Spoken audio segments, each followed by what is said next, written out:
Effectivement, je suis avec désolation tout ce qui s'écrit, se raconte dans les réseaux sociaux contre l'Église catholique autour de cette histoire. Je commencerai par dire qu'on nous lance, on jette les pierres que sur un fruit mûr. Donc ça c'est déjà à considérer. Mais j'aimerais me résumer à rassurer les fidèles catholiques et aux hommes de bonne volonté autour de tout cela. J'ai retenu trois choses. Il y a une photo dans laquelle on retrouve M. Christian Malanga entre Monseigneur Utembi, président de la SENCO, et Monseigneur Ambongo, alors vice-président de la SENCO. Donc, avoir le décor de la photo, c'était probablement en 2017, lors de leur plaidoyer, pendant que le président Kabila était encore président de la République.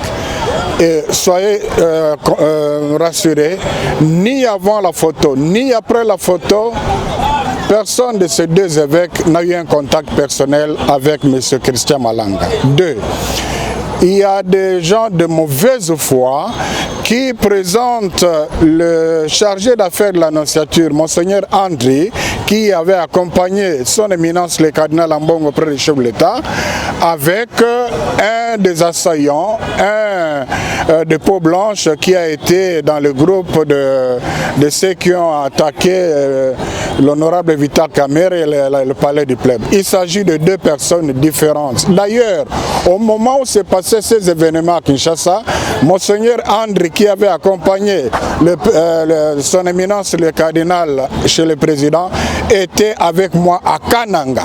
Donc il n'a pas la faculté de la bilocation. En troisième lieu, il y a une vidéo où on parle de Monseigneur Wakumba qui raconte ce que vous avez entendu là. Après recherche, il s'agit d'un abbé incardiné au diocèse de Lissala qui vit comme un électron libre en Italie.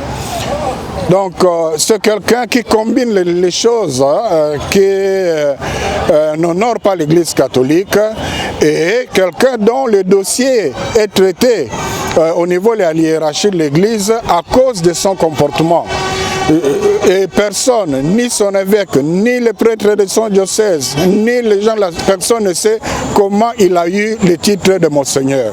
Dans l'église catholique, c'est pas comme dans d'autres églises où on se réveille le matin, on se donne le titre de bishop ou archibishop. Ça ne se passe pas comme ça. Donc là, ça ne va pas. Alors, il n'engage pas l'église catholique. Et d'ailleurs, un prêtre qui parle d'un état de Saint-Pierre et Paul, mais il a oublié toute sa théologie.